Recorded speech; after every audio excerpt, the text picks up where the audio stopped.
money. Launched their own cryptocurrency coins, giving them the potential to earn many billions of dollars. Crypto from the Greek word of hidden.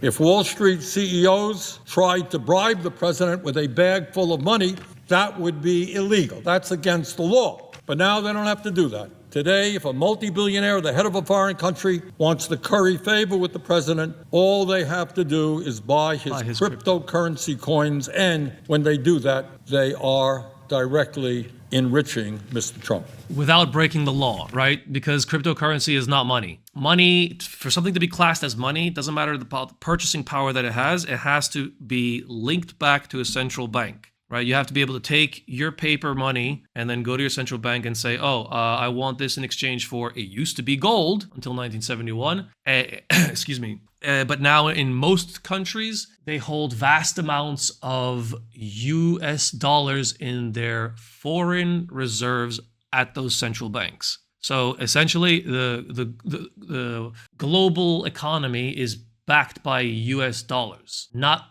gold, as it was when we, invented money, precious metals. That's why when you find in antiquity coins and stuff, it's coins, it's metal, because we were in the Bronze Age and then then the Gold Age, and now we're in the Information Age. So information is the currency.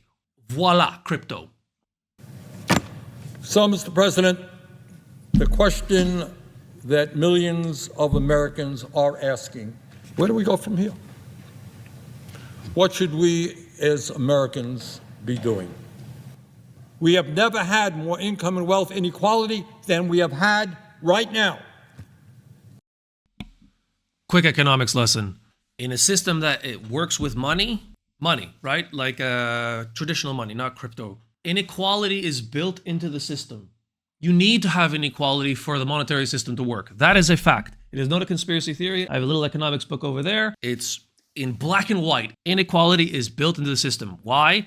Because if I drive a Jeep and my neighbor drives a Lamborghini, his Lamborghini incentivizes me to want to get up and go to work and earn that money so that I can, at least that's how the theory goes. And this system has been around for centuries, and proof that it works is take a look around. It's not perfect though, right? Which is why we also have all these problems. Why is it not perfect? That's also not a conspiracy theory. It's because we're human beings, and human beings are not robots. So a Lamborghini might incentivize one person one way, it might incentivize another person another way, it might incentivize one person more, it might incentivize the other person less.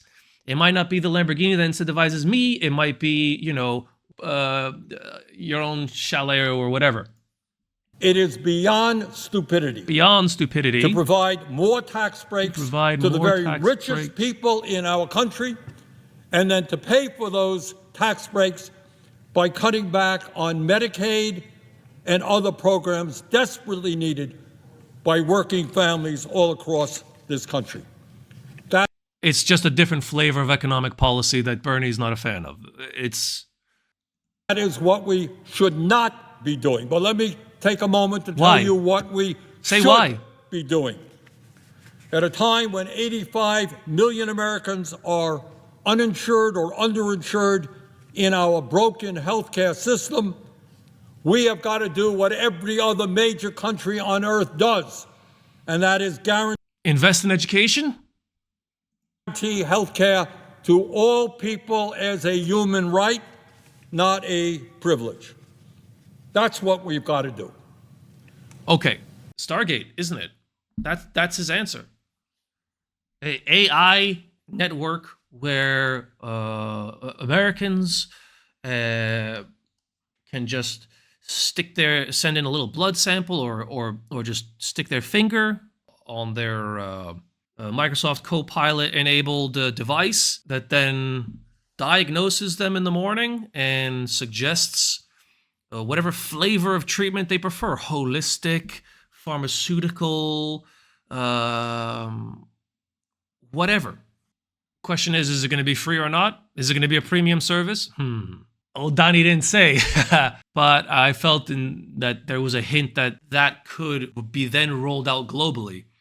If that's the case, then it'll be run like a private business, probably will be, and probably won't be free.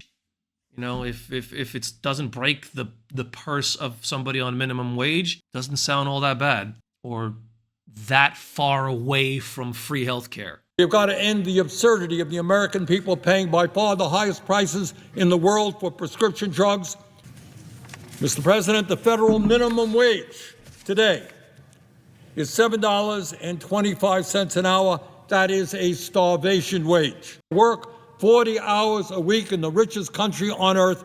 You should not be living in poverty. The poverty line, by the way, it is a line. Economic policymakers, they draw a line where they say, okay, anyone below this is considered poor. At a time when we need the best educated workforce in the world, we need to have the best public schools in the world. And among other things, that means we need to substantially raise teachers' salary.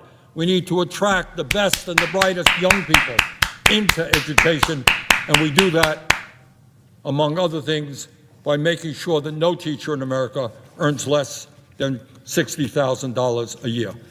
We also radically reform our broken...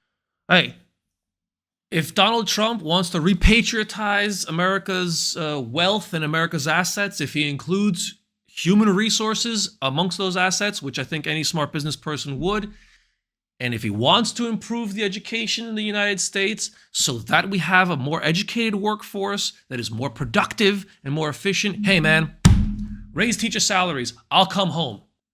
Child care system, so the little kids in this country get the quality care they need and the workers there are adequately compensated. Mr. President, all over this country, from Vermont to LA, we have a major housing crisis. And it's not just the 800,000 Americans who are homeless. It's millions of working families who are spending 40, 50, or 60% of their limited incomes on housing. Instead of spending almost $1 trillion a year on a wasteful and bloated Pentagon budget, we have got to build millions of units of low-income and affordable housing. And when we do that, we put large numbers of American workers to work at good-paying union jobs. I think education, investing in education, is something that Bernie and Donald can both agree on. Defense budgets, war in the information age is not fought with bullets, that it can be fought without bloodshed directly. No president has the right to move us to oligarchy, authoritarianism, or kleptocracy. So here we are. Where do we go? What do we do?